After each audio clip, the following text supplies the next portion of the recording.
It's kind of ironic that the lesson that you guys are going over today, the David and Goliath, is really how I model my life and my career after David and Goliath. Since I was a kid, a lot of the things I heard you guys yell out with integrity and scream with power and conviction are things that I went through in my life. My dad left when I was 10 years old, and I didn't have the same response that a lot of people had when their father left. You know, single family household, sometimes you see a lot of acting out. I definitely did a lot of acting out. The path that I was on a path of destruction. Like I remember when I was 12, and I just wanted to be different. Like I always knew I was a little bit different. I wanted to, you said it best. I think my biggest Goliath was my fear of being different. My dad made $7 grand a year, 4 kids. We bounced from house to house, getting in where we can fit in. We ended up squatting in a house over on Grand River and Evergreen. Squatting in a house means basically living in a house that's abandoned. We used to cook on the, my mom had a little hot plate.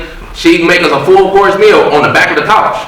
Those are some of the hardest moments of my life. My counselor told me, you want an application for University of Nebraska, but you won't make it in that school because you're from a predominantly black school, and that school is 92, 93% white. When I was 15, 16, those were the most pivotal moments for me to say, what am I going to do with my life? How am I going to be successful? I knew I was going to, I just didn't know how. I'm blessed that I was able to use my wrestling, use my gift to go to Grand Valley State. That's how I'm associated with Grand Rapids. I went to Grand Valley, was able to get away from my family, which was the hardest thing in the world to have to do. It was the hardest thing for me to leave my family and know that they were struggling. And I'm up in college, and I'm living in the dorm room. They living on the streets.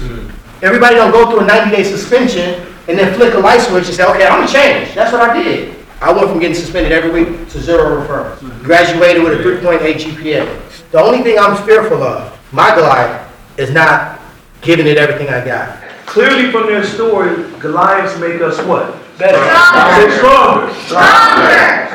Another thing that stood out to me, you now fight from a different place. You provided for your family. You're in the ring because of those who are behind you, those who you're taking care of. Am I correct? Your fathers, your mothers, your family, your sisters.